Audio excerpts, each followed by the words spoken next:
On your Friday episode of Locked On Raptors, we finish our week-long look at the contenders of the Eastern Conference and also the Washington Wizards with a look at the final three teams on our list. Are the Brooklyn Nets a real basketball team that's going to actually play basketball this year? We shall see. Are the Chicago Bulls in trouble with Lonzo Ball's knee kind of hanging over everything for this team? And are the Philadelphia 76ers maybe really, really awesome? I think they are, and I really hate it. We'll get into all of that with the Locked On hosts who cover each of those three teams on your final tour around the Eastern Conference. That's all coming up in just 1 second. You are Locked On Raptors, your daily Toronto Raptors podcast, part of the Locked On Podcast Network, your team every day.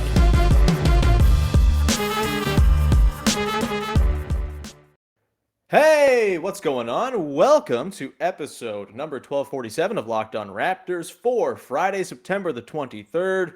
I am your host, Sean Woodley, author of the book We the Champs, and the host of this here podcast. You can find me on Twitter at WoodleySean. You can follow the show at Locked On Raptors, and you can follow, subscribe to, rate, and review the podcast for free wherever you get your podcasts. It's no charge whatsoever. It's wonderful. You can also go over to YouTube and subscribe to the video version of the show each and every day over there. Just search up Locked On Raptors on YouTube, hit the big fat red subscribe button that you can't miss, and you will have done me a service that I will forever be appreciative of. So thank you in advance for doing that. All right, on today's show, which is of course your first listen of the day and is brought to you by our friends over at betonline.net, your number one source for all of your sports betting needs. Go check them out right now. Again, that's betonline.net.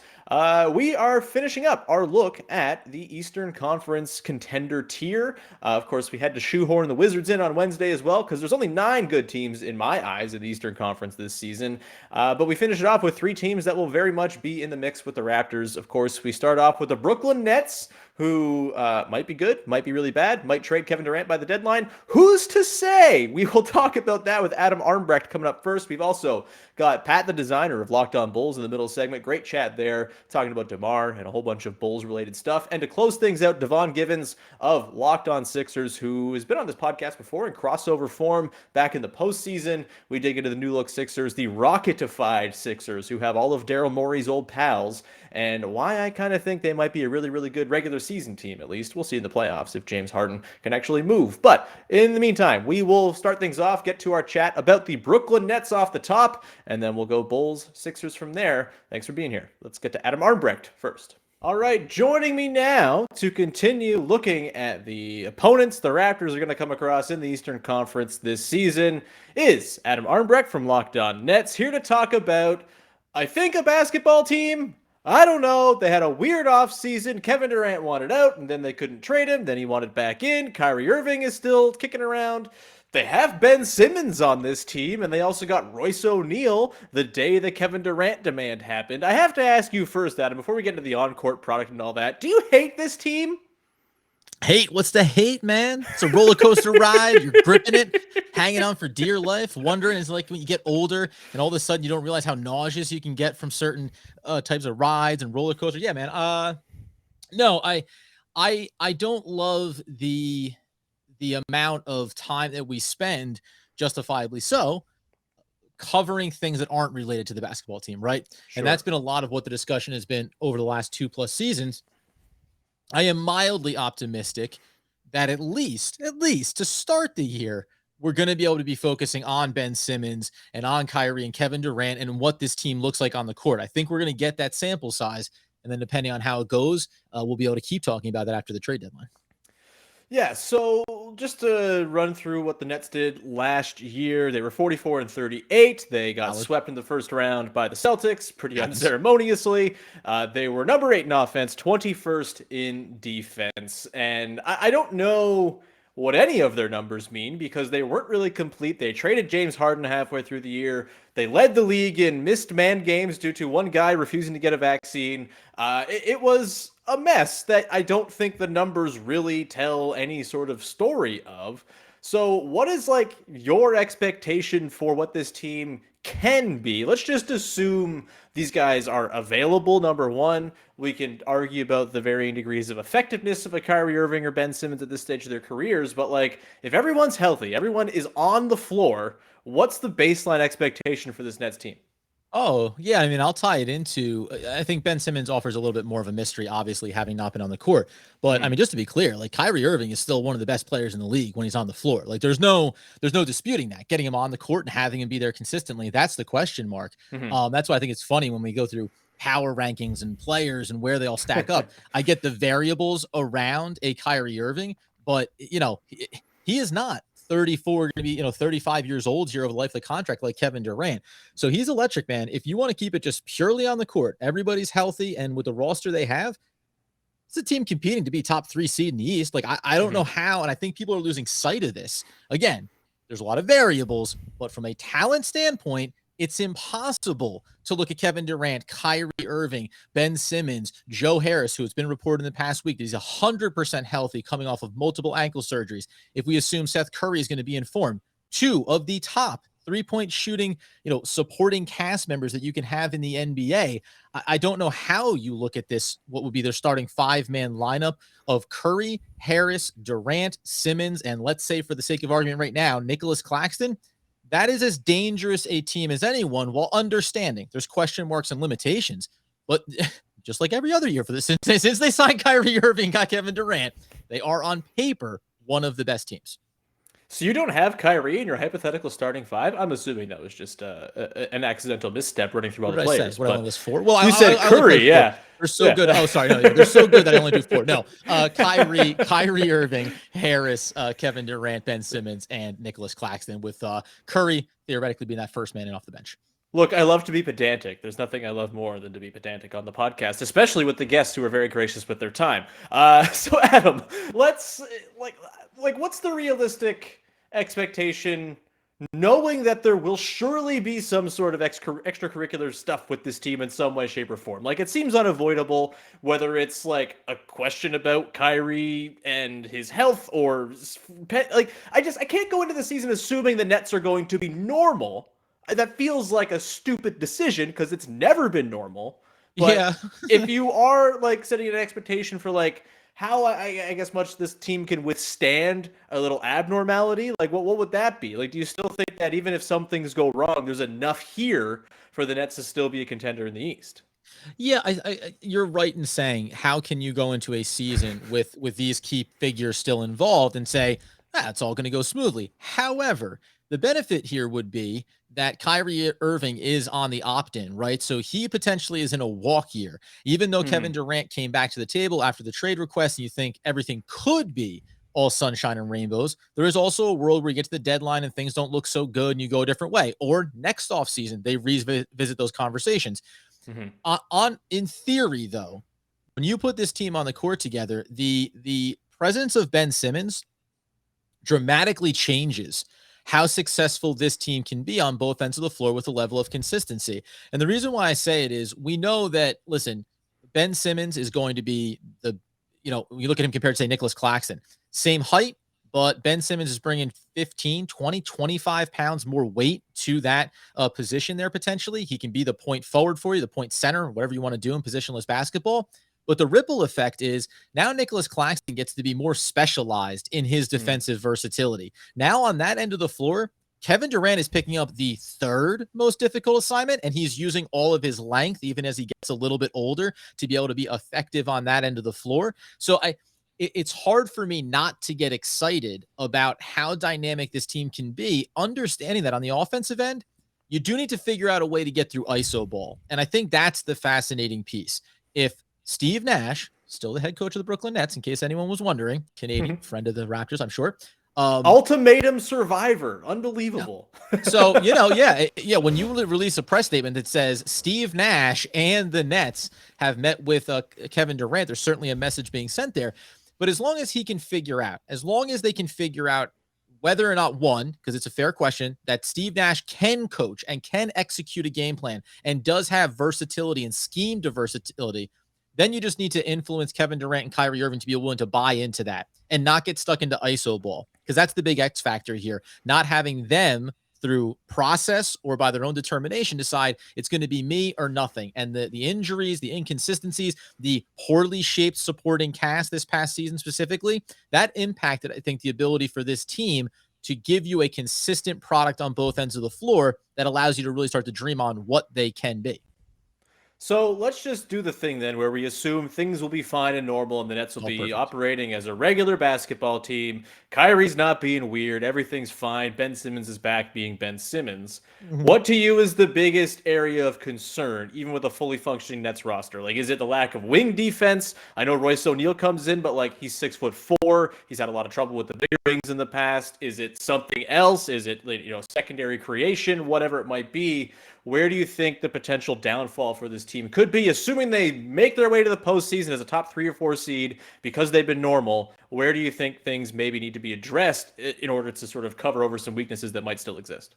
Yeah, you probably still want to have more size in the backcourt there, right, at your guard positions. They brought back Chris Chiozza, champion Chris Chiozza from the Golden State Warriors for a camp visit.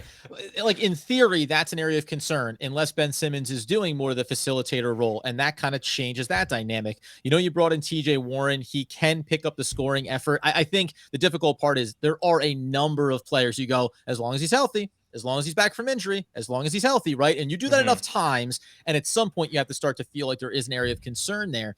Obviously, matchups are going to be difficult. Brooklyn Nets fans talk so much. Who's going to bang bodies with Joel Embiid? Well, ask any team who's going to bang bodies with Joel Embiid. Right? Nobody, yeah. Exactly. Like that, Marc Gasol is in Spain now. Nobody. There's always a fallacy around that, right? Of answering a question that doesn't. Who's going to stop Giannis, right? Don't ask stupid questions if you don't want to hear someone say that's a dumb question. I think the most important thing for the Nets is having their identity, having a consistent identity about what they are on both ends of the floor, and then trusting that you can build and grow on that. But yeah, thinking Royce O'Neal is the automatic replacement for Bruce Brown just because they're both short and they guard bigger positions doesn't mean that that's a 1-for-1 replacement. So I think there's a little bit of that, and I wouldn't mind having another ball handler because Patty Mills is going to be limited when he comes in off the bench, whatever that share looks like. Seth Curry can create, but really after Kyrie Irving, Ben Simmons can handle that ball. Joe Harris is a spot-up three-point shooter. Like, that's it. Nicholas Claxton, not a ball handler in the front court, right? Day'Ron Sharpe, if he's going to have some small role in his second year, it's going to be setting screens and grabbing rebounds. So there's a lack of ball handling there, and I think you have to develop what is that going to look like from the starting rotation and then players coming in off the bench. They have guys that can do it. It's just a matter of do they secure those roles and show they're capable of doing it consistently. Consistency is the biggest question mark for this team coming into the season. So with all of that, let's bring to you the three-pronged question I've asked every host who's joined me to talk about their teams this week. Sure. Your answer is binding. You can't do anything. It's in stone for the rest of time. Give me a wins prediction, give me a seed prediction, and how far will the Nets advance in this year's postseason? Oh, golly, that's a good one. There's a lot out there to consider, including like where you think the Eastern Conference stands and whether or not, Milwaukee, who made some moves, but maybe also suffered some injuries, where are they in this process? They're still looking at Brook Lopez as being a contributor. I'm just kind of thinking off the top of my dome here. I expect this team, all things being considered, they should be a 50, 3 to 55 win regular season team. Understand there's going to be growing pains early for them. They should be I think they should be a 50, 55 win team. I think that there's no reason that they should be any lower than a 4 seed in the East. If I wanted to go bold, I'll say that they should be the 3 seed at a minimum in the Eastern Conference. And they damn well better. I'm not even going to say, get out of the first round. That'd be inexcusable if we're saying that everything works out for them from a health standpoint. They got to win 2 play. I mean, saying that they need to be pushing hard to be in the Eastern Conference Finals, everyone has this cloud of everything that's gone on, which makes it really hard to then go back to your roots, go back to your core and say, nope, this is the talent level. This is where the expectations should lie. The expectation should be top 3 seed, Eastern Conference Finals. That's what the talent tells you. It's a matter of whether or not we stop having these weird case scenarios where everything seems to go awry for this team, something that has certainly plagued them in the Kyrie, Kevin Durant era. Well, it'll surely be interesting. I'm sure we'll check in throughout the season to talk about the very normal and not at all weird Brooklyn Nets. And it was a blast, man. Thank you so much for popping on the show. Always. And we will get to that chat with Pat, the designer of Locked on Bulls, to dig into Chicago's fate coming into the year in just 1 second. But first, I want to tell you about our friends over at betonline.net, your number one source for football betting info this season. Find all the latest player developments, matchups, news, injury reports, in-depth articles and analysis, everything that you might need. You even get podcasts to inform your wagering on football each and every week. And as always, BetOnline remains your continued source for all your sports wagering information with live betting and up-to-the-minute scores for every sport out there. Of course, MLB, the playoffs are ratcheting up very soon here. You got your Toronto Blue Jays. Maybe you want to do the happiness hedge that I recommend people do all the time. If you're a Blue Jays fan, bet against the team the Blue Jays are playing against in the playoffs. Or sorry, bet for that team. So if that team beats the Blue Jays, at least you have some money to make yourself feel a little bit less sad. That's the way to do it. The fastest and easiest way to check on all your favorite games is BetOnline. You got, of course, one-off events like MMA, boxing, and golf as well. Head to the betonline.net website or use your mobile device to learn more about the trends in the action. BetOnline is where the game starts. And we get back to it now, our conversation with Pat, the designer of Locked on Bulls. Here it is. And we move ever closer to finishing up our tour around the Eastern Conference contenders by checking in on the Chicago Bulls, who, of course, last year were the darlings of the NBA for the first half of the season. DeMar DeRozan was putting in an MVP case, and then things kind of fell apart. The Bulls come and finish sixth in the Eastern Conference. They get waxed by the Bucks in the first round. And here we are today, getting ready for a season that doesn't quite have the same level of optimism, it doesn't feel like, as it did last year at times. Joining me to dig into the Bulls is Pat, the designer, one of the co-hosts of Locked on Bulls. Pat, thanks so much for being here, man. I appreciate you for having me on, man. Can't wait to talk about little Bulls. Yeah, we were talking about little Bulls Raptors, not beef, love beef relationship. So I appreciate being on. I always felt like a certain kinship, even during the days where the Bulls were getting their asses handed to them by the Raptors were getting their asses handed to them by the Bulls year after year. It was always just like, yeah, but we exist in LeBron's East, and so we're kind of on the same level. We're all just the peasants in this conference. And yeah, so, basically. Yeah, there was always a little bit of I think real recognized real there a little bit. Yeah, for sure. Let's start off. I always like to kind of get a vibe for what the fan base is feeling going into a season. And last year, I know all of my Bulls fan friends were extremely ecstatic. Even as things were kind of going down the tubes at the back part of the season, they were just happy to be watching a team that was going to make the playoffs and was having exciting things happen. DeMar was doing his thing. Doesn't quite feel the exact same way going into this year. I know a lot of the Vegas odds have them as like the 9th best team in the East, kind of maybe even a tier below the tier that maybe the Raptors and the Hawks and the Cavs and those teams find themselves in. So Pat, like, are Bulls fans feeling optimism going into this year, or is there like a sense of dread that, hey, maybe last year was kind of the peak for what this core can do? I think there's a mix, right? Like whenever you have a city like Chicago where you have a strong fan base for multiple sports, you have your fans and then you have your fanatics, right? Sure. Your fanatics live and die on every single game. The Bulls are gloom and doom at the end of the season, and there was a lot of bad there at the end of the season to go into, but it also was paired with a lot of injury, a lot of trying to get guys back, a lot of guys rushing themselves back. And so I think there's a good mix of, like, there are those fans that still feel good about this Bulls team, right? And look at it from the standpoint of, hey, this team may not have done the same things in the offseason this year that they did last year, but it's because they signed a lot of good players last year. Mm-hmm. So I think around the fan base, right, when you listen into what people are saying, there's more so concern about how healthy this Bulls team can be, and that seems to be the plague of Chicago sports in general, from the White Sox to the Bears doing okay right now, but they're losing their pack. But that seems to be the theme of Chicago sports, and so I think Chicago's more so concerned about, can we be healthy this season, over is this team talented enough to win? So that brings me to Lonzo Ball, who, like, I don't think it's a coincidence that around the time he went down last year is when the Bulls started to struggle. Alex Caruso was a big part of that too. Shout out Grayson Allen. Grayson Allen, just the worst. We don't like him. I don't think anybody in the NBA does, and I'm okay with that. There's Bucks fans that look at Grayson Allen like, I wish you weren't here. Yeah, like, really? Do we got to be doing this? Yeah, he belongs on the Jazz. We all know this. last year the Bulls end up finishing, let me just find it here, number 22 in defense. Yep. And Lonzo Ball was a big part of that, obviously. Or a big part of the early part of the season where they were actually average on defense or better than that. They dropped down as they missed Lonzo and Caruso for those long stretches. Still a little bit of uncertainty as to what Lonzo's status actually is coming into this year. Do you have like a read on what the situation is there as someone in Chicago? And then like also, what does Lonzo mean to the sort of outlook for this team? Is it kind of a matter of if there's no Lonzo, this team's kind of screwed, or do they have enough on the fringes to maybe survive as the way for him to come back? I think there's more of a concern around Lonzo, right? And listen, as unknown as it is to you, it's just as unknown to us. And it's because like Casey Johnson dropped an article yesterday where he basically said some days it's great for Lonzo. Some days he's able to come out and play. Some days he has discomfort in that knee, dealing with that bone bruise. And I think that's kind of the thing where it's very up and down. And it sends the Bulls kind of into a state of flux. The one thing that I can say though is that when you look at where the Bulls are, guard is not our biggest problem. And the one thing that really excites me coming into this season, I would rather have it with Lonzo there, but a step that could be taken by one young player in Ayo Dosunmu that the Bulls have.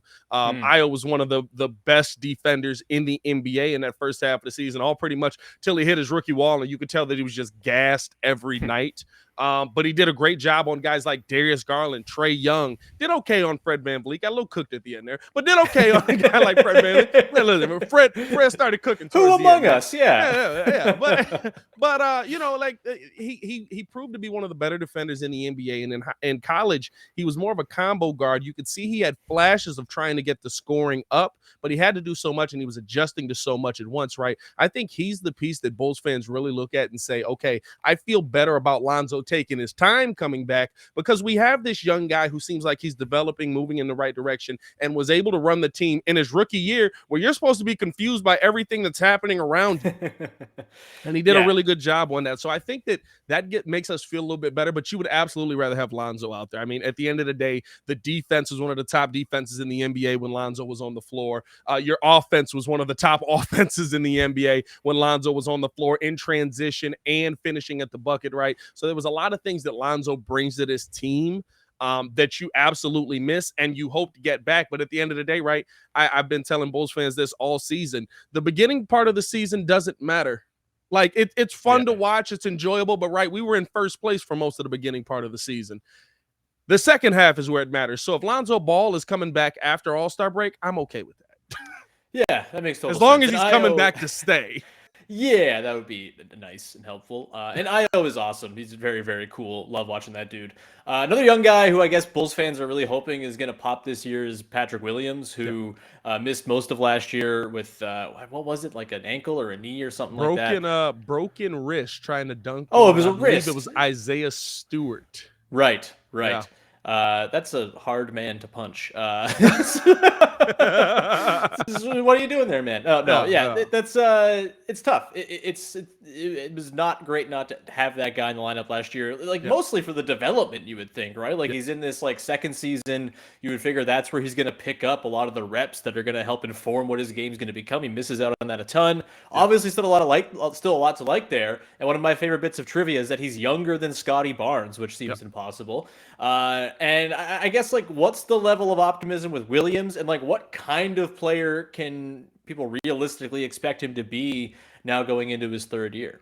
I think in the third year, right, this is the year that you really want to see the step from Patrick Williams, the understanding, because he's got a lot of things working in his favor. The one thing that I can say about a lot of the Bulls players that were young in the previous regime was that there wasn't a lot there, right? It's young players trying to teach young players how to be better young players. Sure. It doesn't always work, right? I think this year you have a little bit more excitement around Patrick Williams. One, because you've seen how he's kind of taken on, how he finished out his season, played decent in the playoffs, had a couple of 20-plus point games, finished out the season with a 35-point game, right, and kind of worked his way into that rotation, feeling strong. But then also, right, DeMar DeRozan really keying in on him, taking him under his wing. If he takes an eighth of what DeMar DeRozan brings to the court, right, you're looking at this young guy and you're feeling really good about it. Oh, by the way, he's a really, really good defender on top of that. So I think you feel good about Patrick Williams coming into this season. I think there's still some okay, this is year 3.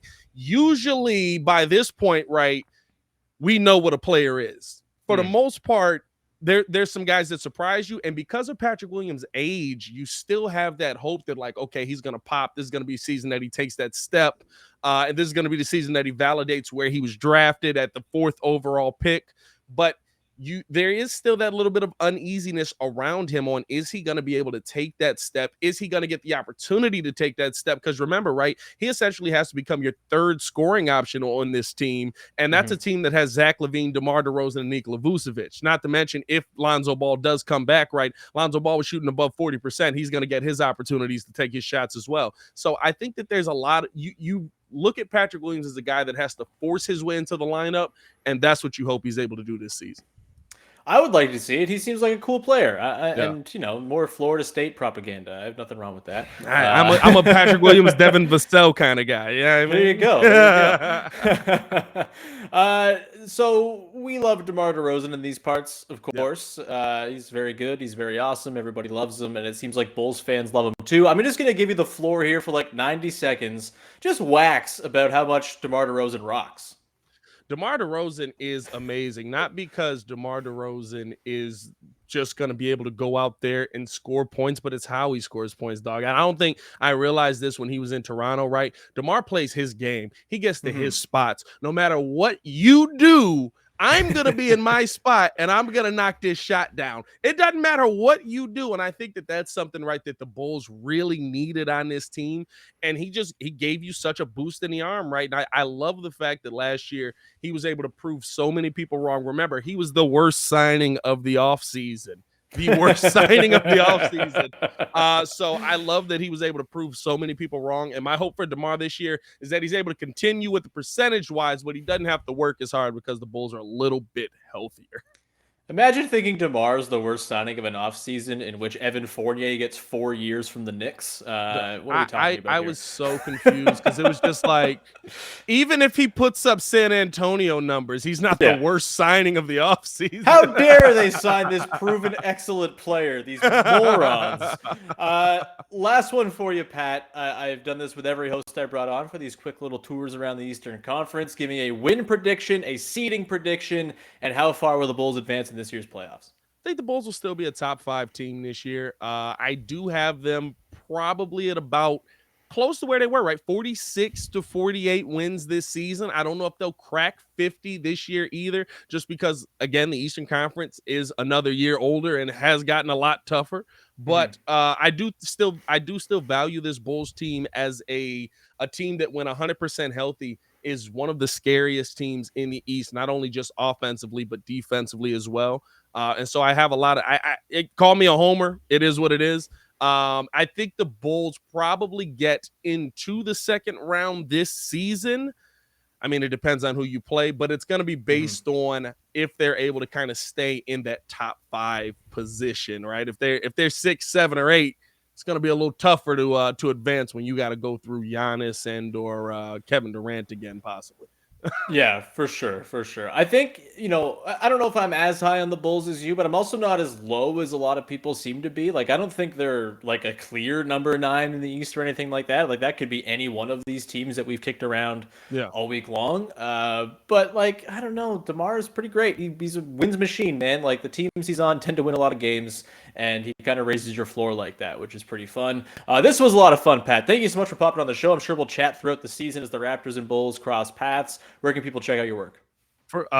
Follow me on everything at Pat the Designer, as you can see on the screen. Make sure to check us both out over on Locked Out Bulls, me and my host Hayes. And you can always find me on Locked On NBA with Nick Angstead and just having fun over there, man.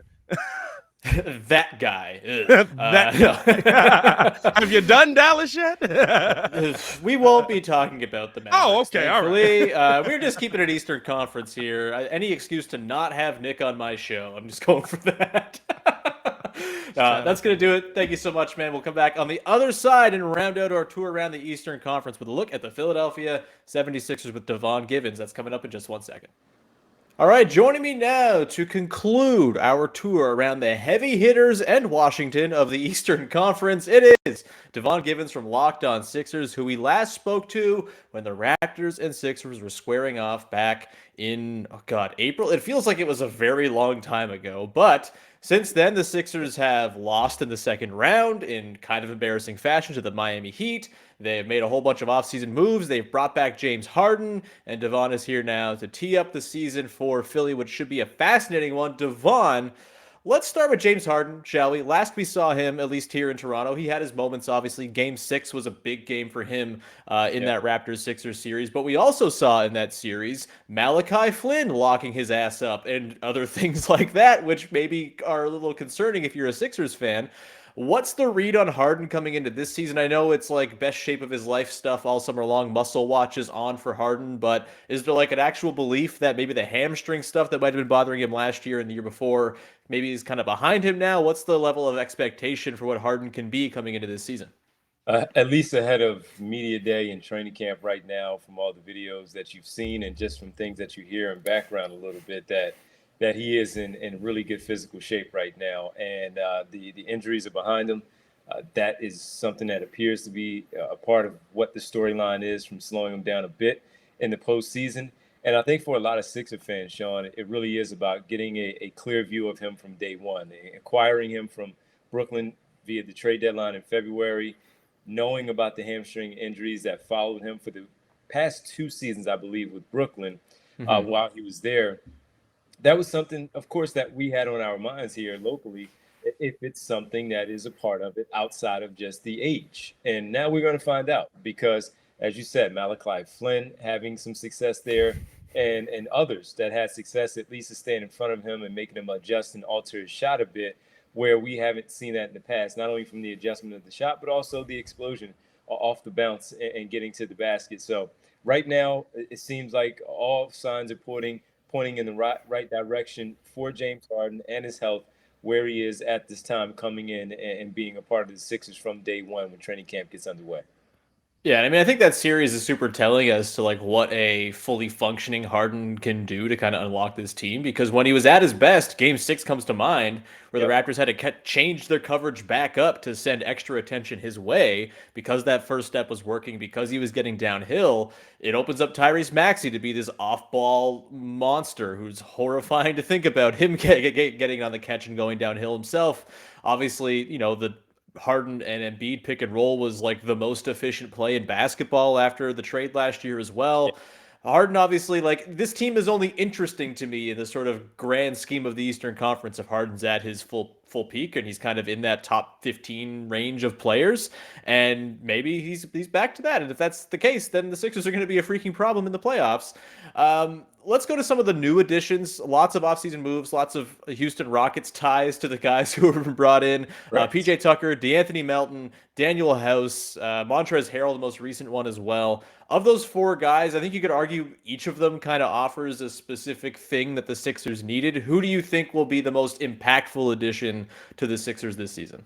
Well, Sean, I will start with the fact that you bring up all 4. The one attribute that they all provide with the Sixers lacked was toughness.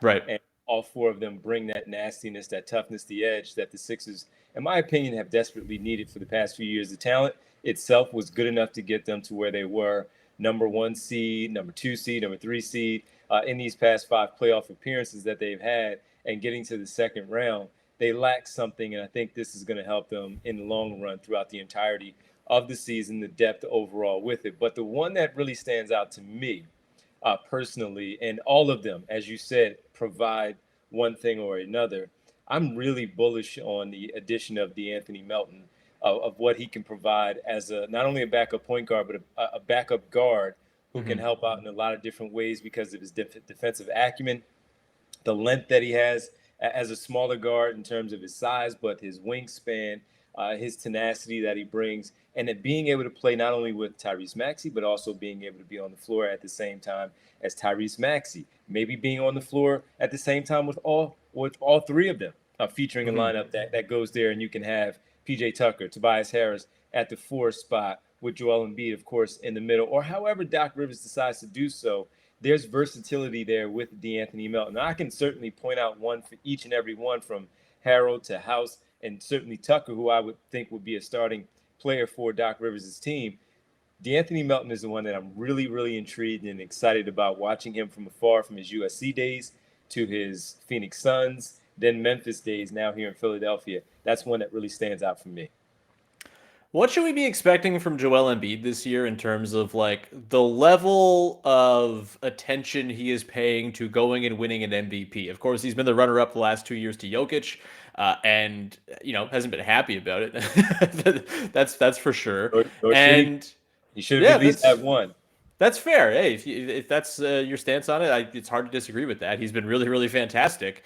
The issue with Embiid seems to have been that you get to the playoffs and he's just kind of worn down from the load he carries during the regular season. And so I'm wondering, like, is this a year maybe where Embiid doesn't prioritize going to win that MVP and instead is sort of preserving himself for the postseason? Maybe the Sixers themselves are trying to sort of scale it back. The face you're making suggests that maybe that's not the case and Embiid's going to go balls to the wall anyway. Maybe you just hope that there's enough help around him that he's not having to put the whole team on his back all season long as he chases that MVP. The face I was making is because, Sean, and I'm not standing up for Joel Embiid. I love his game. I think that he had an argument for at least one of the two MVP awards these past 2 seasons. And the one that he didn't, he wasn't eligible for enough games. So I understood how that went last season is another story. Right. The reason I'm making the faces when it comes to the MVP part is every player wants to win the #1 award there outside of the World Championship.